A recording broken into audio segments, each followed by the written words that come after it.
and welcome to a cover story conversation. Today I have with me a very special guest. I have Shekhar Iyer. He's a political editor, political columnist, and someone who is a good at analyzing and knows what is happening behind the scenes. So today we're going to be getting you a front seat actually to all that is happening within the BJP and also the opposition.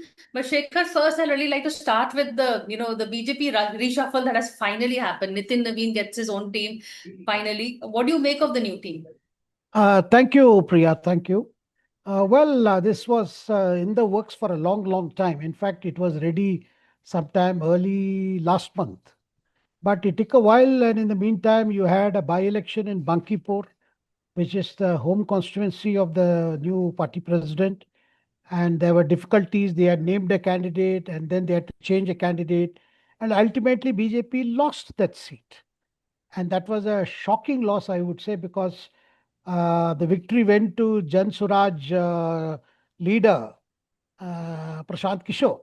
So Right. that was a in a start kind of a setback to the BJP president to begin with. But then this whole list is people have been analyzing the names of people who have come in, Hmm. and some of the names have been repeated.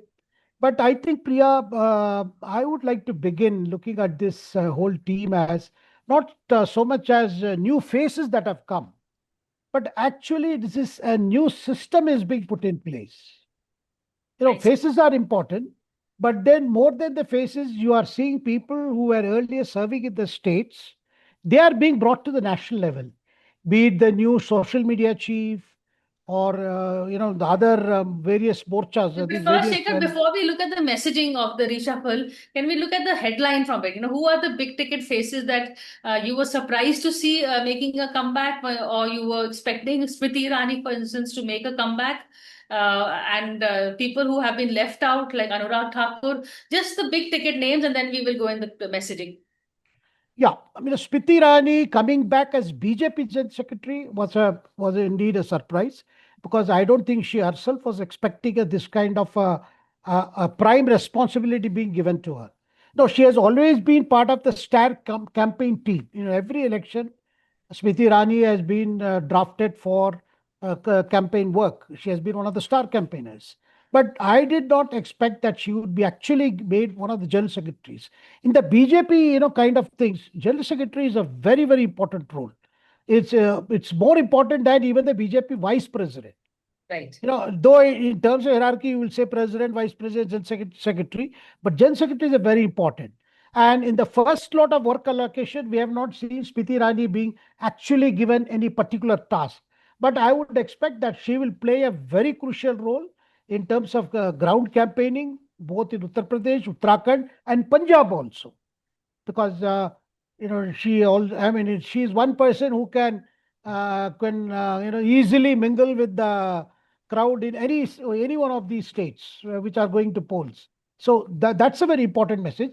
And return of Ram Madhav, see, that is also very, very important, because Ram Madhav, he was at his peak when he handled the alliance, getting together of PDP leader Mehbooba and the BJP. They both Hmm. formed a coalition in Jammu and Kashmir.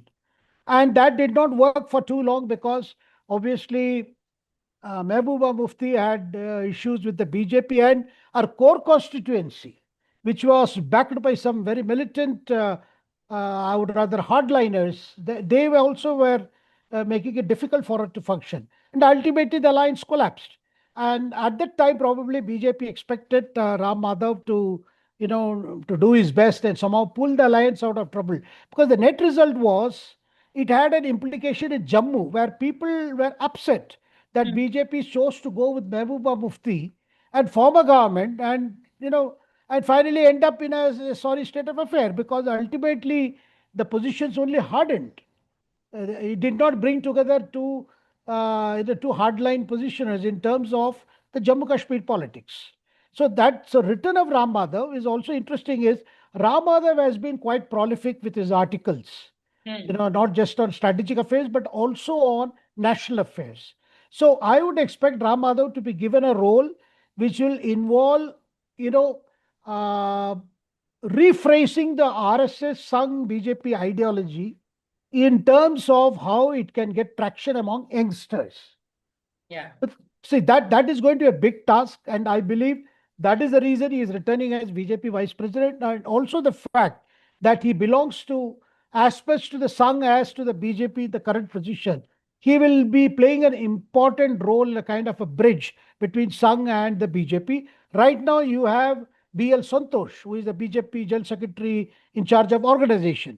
But I expect after the UP elections, BL Santosh may be assigned and another role by the Sangh for other Sangh activity, then you may have a new person handling Sangh and BJP. There is a possibility there, but I'm told till the UP elections are over or the next round of elections are over by mid of say 2027. Till then, this arrangement will continue, but Ram Madhav will remain also as one of the points person. And along with that, you are going to see the ideological dissemination in a new manner, in a new style, in keeping with the new system that is being proposed. Oh, I see. So Ram Madhav, in a sense, is also a generational connect because he is very prolific. He keeps up with tech, for instance, and with the trends that are happening. And I've seen his columns. So you are right in that sense. He keeps himself abridged and aware of what's happening. But Amit Malviya, how do you take his, because we are told it's not an ouster per se. He may be kept for some other. Maybe they're forming an AI committee or something. Because he hasn't been replaced by someone who is very too different. So it's not that they were not happy with what he was doing. The team that has come in seems to be will continue the kind of social media work that Amit Malviya was doing. You are right, Priya, because even as he was heading the IT cell, Amit Malviya was also involved in a lot of campaign work in terms of organizational outreach and all that, particularly in West Bengal. In West Hmm. Bengal, he was one of the prominent faces of the Bengal campaign. Right. But at the same time, I think the BJP top leadership has realized it is time to somehow modify the messaging, the time to social media messaging, because the Amit Malviya's approach was again based on what the BJP leadership wanted in the last 10 years, which is very aggressive, punch in the face kind of approach in the social media. But apparently now they have realized that is no longer giving them that kind of, rather it is giving them diminishing returns. Hmm. So you need a new vocabulary, a new way of approaching. So therefore you are, and also I think the emphasis is going to be not so much in English, but more in regional language and regional context. I That see. is what the new Deepak would be bringing, who is coming from Chhattisgarh Hmm. and whose social media campaign was hugely successful.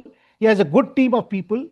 And in Chhattisgarh, in the election campaign, particularly assembly elections, BJP's social media messaging was considered to be far better than what the Congress should achieve. Though Congress is not less these days when it comes to the IT operations. So you are going to see with the change of phase of the BJP IT cell, there will be a new messaging, new way of reaching out, and not necessarily national focused as much as regional wise, state wise. That's going to be a big change. Oh, that's interesting. Actually, yeah, I was also looking at, Preeti Gandhi and the others. That's why I was saying, but you're right. The social media head is more regional and more different. Then the fact that, a lot of cabinet ministers were supposed to go to the party for work, at least in the speculation. That has not happened. Yeah. Priya, I'll tell you one thing. Hmm. See, you have already seen the new people who have come. Now, as far as, Vasundhara Raje, she was there earlier, she's there. But the fact that she is back, see, with the composition of the team, her name has again figured, that's very important. She is not a new induction. She was also vice president in the previous dispensation. But Okay. her role was not seen as very, very, she seemed quite marginalized when it came to Rajasthan matter. But I think with the experiments in Rajasthan, not exactly giving them, the best of results. So there is a way, I think they are looking at again Vasundhara Raje again back to playing a very, very key role, uh, not only in the national BJP work, but also in Rajasthan in particular. That's an important signal. Now, as far as Biplab Dev, he was there earlier, but he's here, but this time as a vice president. But then his role, it was noticed in Haryana, where he was commended for it, then followed by Bengal. So he will also be there. Now, the question that you asked is what about the union ministers? Hmm. I mean, and in that context, even Dharmendra Pradhan was mentioned, though he has just relinquished charge as the education minister because of what happened in NEET, and then this the Gen Z protest and etc., the cockroach party. I still believe Dharmendra Pradhan will be given a task, maybe not formally made in in charge or given a party position, but you will notice one thing: the BJP, you have general secretaries, and apart from that, some people are also made uh, in charges for the states. They may be union ministers, not union ministers, in addition to a general secretary who is tasked with that particular state. They have this new system where you have pramukh, you have people who look after the states in addition to the ministerial capacity. Now, a good question is about Piyush Goyal. Yes, that's another Why? big question. Yeah, how is Piyush Goyal back? Because Piyush Goyal, this is not the first time that he's a union minister, commerce industry minister, as well as treasurer. Between 2014 and 2016, he continued in both the posts. It's not the first time he will be union minister and a treasurer. Now, well, Piyush Goyal, everybody knows, has been credited with the kind of BJP's resource management. And today, officially in their official party account, they have quite a, I would say, quite a repository of funds to take care of the coming elections. So his continuation, I mean, his return as a treasurer, I would say, in addition to his ministerial responsibilities, will mean that resource management will be his main task when it comes to organizing funds for the party. But will it mean he will give up his ministerial post? I don't think, because as a commerce minister, he's engaged in very, very crucial negotiations with the US for the Indo-US trade agreement. Correct. There are very important tasks. I don't think he's going to be disturbed there. But here, his predecessor was Rajesh Agarwal. Of course, even when Rajesh Agarwal was treasurer, a lot of directions were being given by Piyush Goyal when it came to fund mobilization. But to formally give him that post, isn't there a conflict of office, some people might say? No, he was earlier. That's why I said between 2014 and 2016, he was a union minister as well as a treasurer. So there will be no issues, you think? I don't, because it has been there before. Nobody raised an alarm then. So why should there be any protest now? Actually, alarms are raised, but this government doesn't have a habit of responding, so they do what they feel like in that sense. No, there is a president, and the president is Piyush Goyal himself. Himself. That's a nice way of putting it, Shekhar. So, but moving on, for instance, Bhupender Yadav, we had thought he would come back to the party. There were a whole lot of other names that were doing the round. I mean, so are they being kept for a cabinet reshuffle? You think something will happen? Because that is the next step that we are hearing may happen. The parliamentary board also has to be constituted. So a lot still has to be done. I'm going to take a break and come back and ask Shekhar all these questions. So stay with us.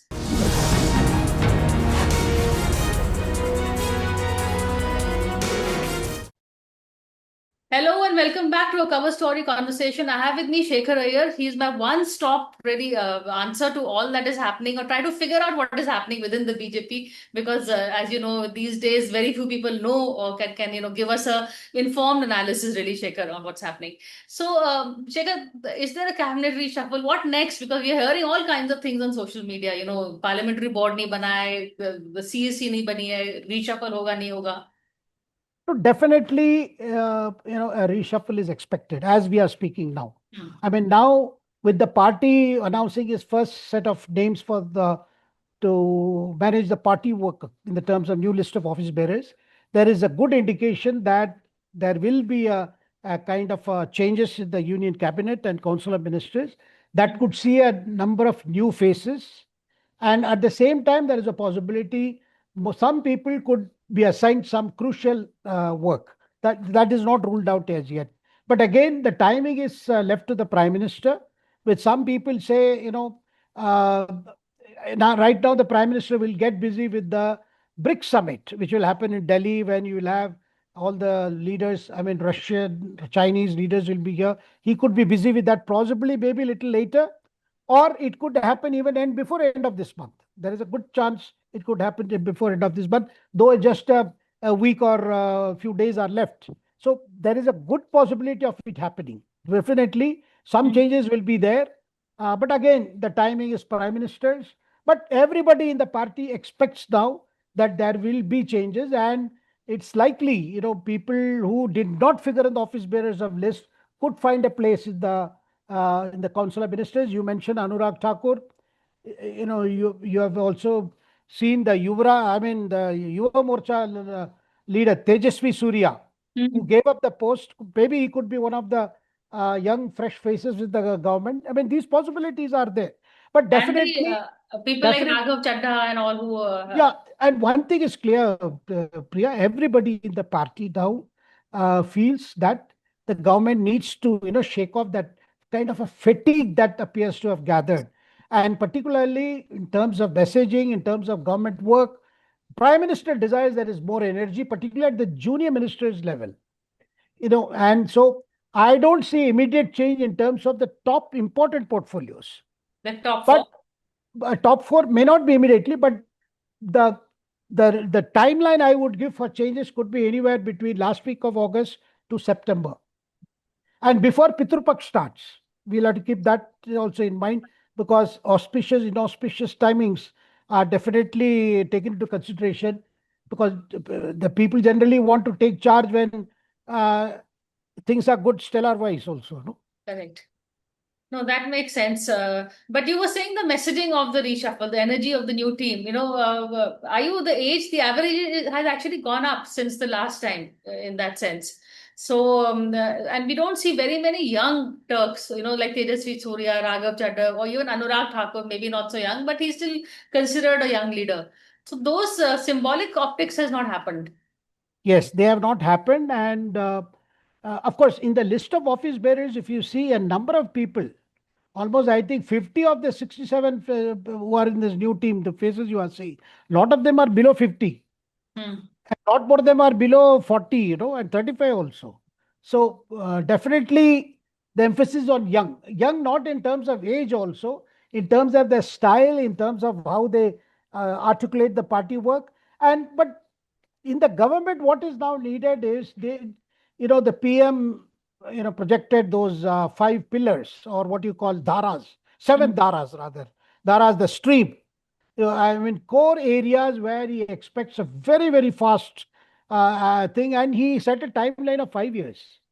That's also a way of indicating I'm here. he's going to be there for the next 5 years, unless anything happens otherwise. But that's also an indication these five areas and he wants things to happen in those five areas, from manufacturing to a lot of other things. Those five areas he wants very visible effect on the ground. And the other thing, Priya, right now, what has happened is the first 5 years and the second 5 years of Prime Minister Modi's rule, what people saw was a lot of it which happened, which actually touched them. I mean, they could feel it on the ground, whether it is, Swachh Bharat or connectivity, infra. Yes, they continue to see all that, but they want more. And when they want more, what they called, less government, because the PM started with, maximum governance, minimum government. So there will be, I think, some kind of a ways where people feel, less overawed by the system, because the system has to change. That's why I started this our conversation by saying the emphasis will be not so much on faces but on new system. Hmm. That brings back the traction which the BJP and the Prime Minister had at the beginning, which is ease of living and ease of business. So in that there are several things to tackle. There are several things to tackle, several areas to give. But one Hmm. thing is clear: from the Red Fort address, you can make out Prime Minister is not done yet. That's a central message, is he's not done yet. So he would expect his ministers to perform more, perform better, and those who can't perform, I'm sorry, they may have to make way for others who will be given a chance. What did you make of his speech? Apart from that, that attack at Dimagi Naxals, was that necessary, needed, or was he, because at a time when one would have thought that he would be just appealing to the youth and focusing on that, because the youth have said it very clearly, we don't want politics of caste or religion or assume even left or right. They just want jobs and focus on economy and, the education, things that matter to them. So Dibagi Naxal, I don't think he had any specific opposition leader in mind. because he said we have to identify them. Hmm. He did say they are, already identified people like opposition leaders. He did say that. He But he he only mentioned that there is a mindset of people hmm. who find problem in every solution. There are set of people who feel, they can't appreciate anything, and they are always constantly, they are kind of a doom prophets Hmm. who keep on saying this is chaos, this is that. But I don't know why Chidambaram, of all people, and jumped up and said, I am a Dimagi Naxal, unless he was trying to impress Rahul Gandhi or what. Because Chidambaram's role in combating Maoism and Naxalism Yes. is very important. He was the first of the union minister to talk of joint operations. Yes, He I was the remember first of the he had trouble with Jairam and Manishankar over this. Yes, and in fact, he did a good work. I mean, the start as a home minister following after the Mumbai 26/11 attack, as home minister, he was very particular that the states concerned and the home ministry, and he's on record several times, like the then Prime Minister Manmohan Singh, that Maoism is a serious threat to internal security. It's a serious law and order issue, a serious thing that is always jeopardizing the social welfare, economic development of those regions where Maoism was active then. So I Hmm. was a bit surprised that why should Chidambaram, take that position when his own record as a home minister in this area has been, appreciated by many. That in fact he brought more energy, more coordination as a home minister, and with his monthly reports, I think that was much more. But then, like for instance, Arvind Kejriwal immediately, again said, "I am a Dibagi Naxal." He's trying to find relevance, But clearly. the I don't think I mean, I would give a benefit of doubt to Prime Minister in the sense saying I don't think he had opposition mind. Otherwise, he would have directly opposed, accused opposition of being doing that. He didn't do that. Correct. He didn't directly say. He said, look, there are some people who are in different fields who want chaos, who are looking at some kind of a chaotic environment in which, I mean, they don't seem to support the development that would come in the path that we are pursuing. Hmm. So he was referring to a whole lot of people who belong to different walks of life, and I don't think to faces. Ah.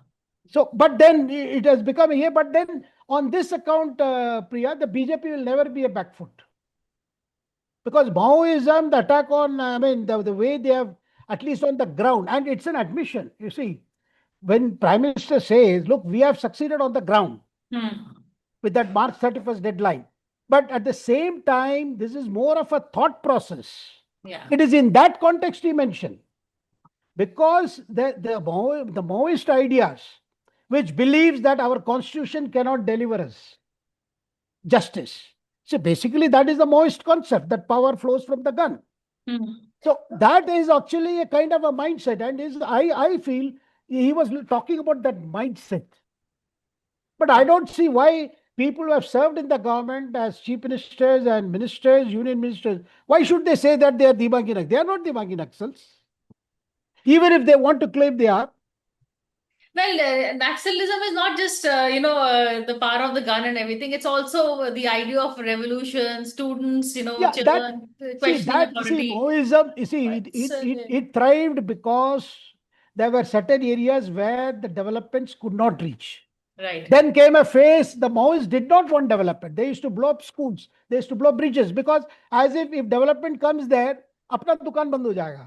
Hmm. So they were, but then the tribals also understood. In areas where this was thriving, they also understood that this Maoist approach was actually affecting them more. That is how the Maoism was won over. I mean, was And people yeah. surrendered. A lot of these former Naxals have surrendered. And when you heard the other day, there was a fashion parade of ex Naxals, I missed that. and Ready? many have been rehabilitated. Many have taken up. They have been given loans to start fresh. They have started small business. A lot of stories have been happening there. A lot of positive stories, particularly in Chhattisgarh and Bastar. Oh, okay, I missed that. But just to go back to the reshuffle, do you think what is your gut feeling? Will he change? Because we do need a new education minister. The current one seems to be stopgap. But do you think he's here to stay, or will there be a change? The ministries where you feel that there seems to be the messaging in terms of optics, in terms of change. See, he has Prahlad Joshi has been given additional charge. That's true also. So they didn't say that, so he is an additional charge. I think it's still not finally settled, but then you have a new education secretary. See, you have a new education secretary, and that it's a very positive, I think, message, which means a lot of changes going to happen, and they are looking at the whole entire system of, the way all these exams are conducted. And I think in the next 6 7 months you could hear some big ticket announcements, changes in terms of competitive exams, or even civil services exams. Yeah, because that would, and something needs to be done before the next round of elections, because especially exams, No, more than that, you see, this is also an admission that there are serious problems in the way the system has been functioning, without which you would not have seen these young people on being the streets. frustrated so much. Hmm.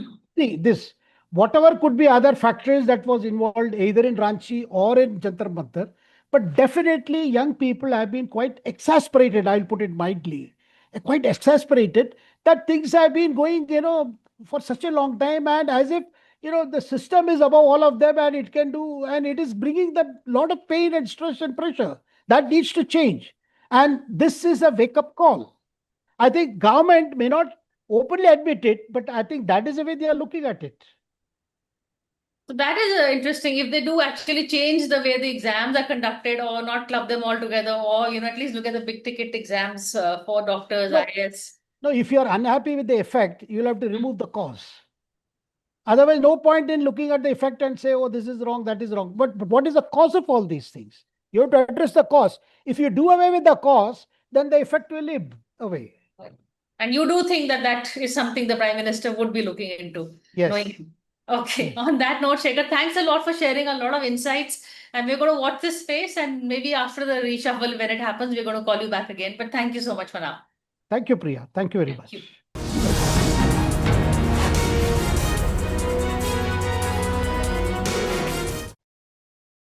For more such videos, subscribe to the NewsX YouTube channel, hit the bell icon.